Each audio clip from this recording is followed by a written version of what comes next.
సరే కాసేపు సినిమా రివ్యూకి సంబంధించి ఇండస్ట్రీ నుంచి లీక్ అయిన సమాచారం ఏంటంటే block buster, game changer. First half, second half ఎలా ఉండబోతుంది? ఫస్ట్ హాఫ్లో ఎలాంటి సీన్స్ ఉండబోతున్నాయి, సెకండ్ హాఫ్లో ఎలా ఉండబోతున్నాయి? సెకండ్ హాఫ్ అయితే కంప్లీట్ రామ్ చరణ్ క్యాప్చర్ చేశాడు స్క్రీన్ని, అల్టిమేట్గా వచ్చింది అని చెప్పేసి అది. సరే ఫస్ట్ హాఫ్లో ఎలాంటి సీన్స్ ఉండబోతున్నాయి? హీరో ఇంట్రడక్షను, కాలేజ్ సీన్స్, ఏదో మొత్తానికి కాలేజ్ నేపథ్యం, comedy and love track between hero and heroine, దీనికి సంబంధించిన సన్నివేశాలు, అలాగే RC mass dance number, and mass dance ఒకటి ఉండబోతుంది రామ్ చరణ్ది. ఇక ఇంటర్వెల్ సీన్కి వచ్చేప్పటికి హై మాస్ బ్యాక్గ్రౌండ్ స్కోర్ అట, మరి ఇండస్ట్రీ నుంచి వచ్చిన లీక్.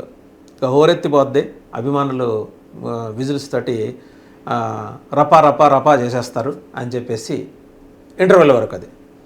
ఇది అబోవ్ యావరేజ్ అని కొందరు అంటున్నారు, అంటే ఇండస్ట్రీ నుంచి వచ్చిన మాట. అబోవ్ యావరేజ్ కాదు, మోర్ దాన్ అబోవ్ యావరేజ్ ఇంటర్వెల్కి ముందర. ఇంటర్వెల్ తర్వాత మాత్రం అదిరిపోయింది అసలు. ఇక స్క్రీన్ని రామ్ చరణ్ ఆల్మోస్ట్ చించేశారు, అది వాళ్ళు చెప్తున్నది. సెకండ్ హాఫ్ చెప్పాలంటే ఇక అంతే అట. Ram Charan one man show, SJ Suryah good performance. So ఇదండి మొత్తానికి. ఏంటంటే రివ్యూ కూడా లీక్ అయిపోయింది ఇండస్ట్రీ నుంచి.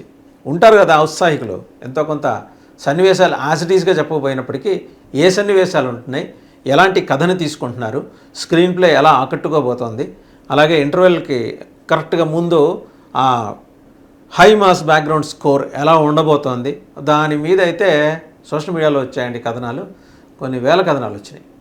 అంటే అంత ఫాస్ట్గా దీనికి హైప్ క్రియేట్ అయింది. పుష్ప 2కి ఎలాంటి హైప్ క్రియేట్ అయిందో రామ్ చరణ్ గారి గేమ్ చేంజర్కి కూడా అలాంటి హైప్ క్రియేట్ అయింది.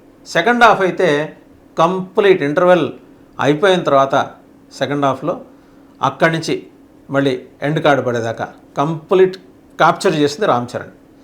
సో ఇది